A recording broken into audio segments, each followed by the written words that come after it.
हे परम मित्रों, सादर जय शिव। आज मैं आप लोगों को ये समझाना चाहता हूँ कि उस परमपिता परमेश्वर की उपलब्धि कैसे हो।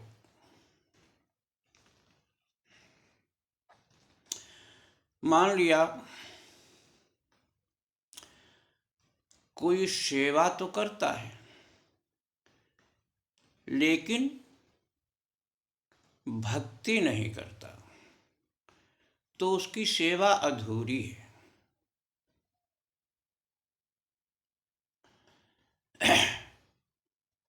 और भक्ति भी करने लगा, ज्ञान नहीं है तो भी भक्ति अधूरी है। क्यों?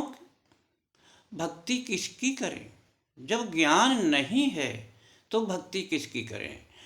भक्ति वो कहीं प्रेतों की करने लगता है, कहीं जिंद की करने लगता है। ये तो सब प्रेत ही हैं। कोई देवी देवताओं में उलझ जाता है। तो ज्ञान अनिवार्य है। ज्ञान मिला कि भक्ति किसकी करनी चाहिए, लेकिन ध्यान नहीं है तो वो ज्ञान भी अधूरा है।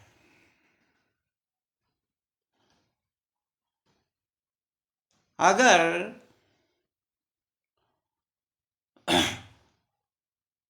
वो ध्यान भी करने लगा और वैराग्य नहीं है तो ध्यान कैसे लगेगा?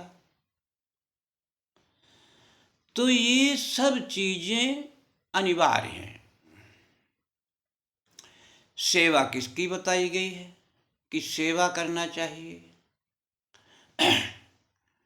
देखो, एक प्रार्थना आती है, उसमें बताते हैं, कहते हैं कि श्रद्धा भक्ति बढ़ाओ, संतन की सेवा। उन संतों की सेवा करो, भक्तों की सेवा करो, सज्जनों की सेवा करो। दुष्टों की सेवा कहीं पे नहीं बताई गई है। फिर कहा भक्ति के लिए कि भक्ति हम किसकी करें? किसी मनुष्य की करें, या देवी देवताओं की करें, या प्रेतों की करें? किसकी करें? उसके लिए कहा है कि शंकर जगत बंधु जगदीशा, सुर नर मुनि सब नावहि सीसा। इच्छित फल बिन शिव आराधे, लहाय न कोटि योग जप साधे। भक्ति में मुझे किसी न किसी अवलंबन की आवश्यकता पड़ती है।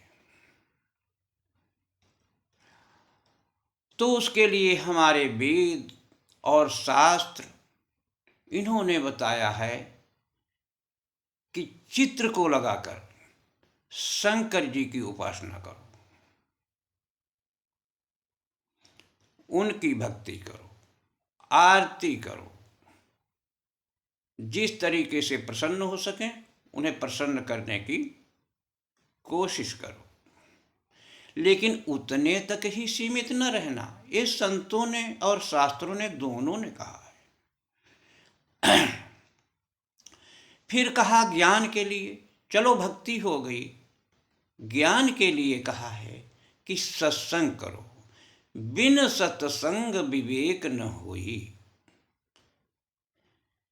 कि बिना सत्संग के ज्ञान नहीं हो सकता है। सत्संग में मुझे समझाया जाता है ज्ञान के लिए कि यह संसार बदलने वाला है, इसमें प्रतिक्षण बदलाव आ रहा है।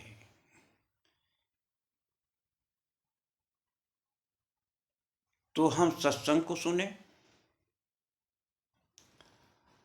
और सत्संग पर हम विचार करें।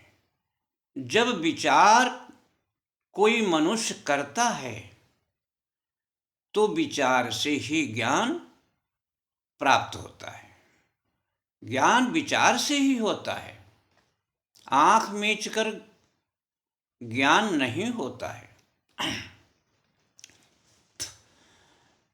तो सत्संग में जाएं और सत्संग में सुने, उस पर हम विचार करें। अब रहा ध्यान की बात। हम ध्यान किसका करें, क्योंकि वैराग्य तो है ही नहीं। लेकिन वैराग्य भी एकदम नहीं आता है, सने सने आता है। जब इस संसार के जो पदार्थ हैं, इनसे धीरे धीरे धीरे धीरे हमारी समझ में आएगा कि ये संसार जो है हमारे हाथ लगने वाला नहीं, यहाँ तो सब मतलब के साथी हैं। धीरे धीरे इनसे घृणा होने लगेगी और अरुचि होने लगेगी। तो वैराग्य पहले ज्ञान से दबाया जाता है। अब रहा योग की बात। योग कहते हैं जुड़ने को। अब हम भगवान से जुड़ने के लिए यथार्थ सत्यवाद, उसमें हम ध्यान लगाएं। ध्यान के लिए कैसा बताया है? जब हम धीरे धीरे ध्यान लगाएंगे, अभ्यास करेंगे, तो हमारे अंदर एक आनंद की स्फूर्ति होगी। वो कैसे? उसके लिए कहा है जो ज्ञान का सूचक है उसका अवलंबन लो। जैसे अंधेरी रात में तो कुछ मालूम नहीं पड़ता है, अगर रोशनी है तो मुझे सब कुछ दिखाई पड़ता है, जैसे रात में नहीं दिखाई पड़ता। सूर्य जब निकलता है तो सब कुछ दिखाई पड़ने लगता है। तो उसके लिए कहा है ज्ञान का सूचक जो है प्रकाश है। प्रकाश स्वरूप से ध्यान लगाएं। सने सने ध्यान लगाते लगाते, अभ्यास करते करते, थोड़े दिन के पश्चात 2, 4, 6 महीने में आपके अंदर अगर सच्ची लगन है तो बहुत ही जल्दी, क्योंकि हमारा तो 3 महीने में ही मतलब प्रकाश दिखाई पड़ने लगा था। लेकिन वो यथार्थ प्रकाश नहीं होगा। जो हम पहले देखेंगे वो यथार्थ सत्य नहीं होगा, क्योंकि वो काल्पनिक है।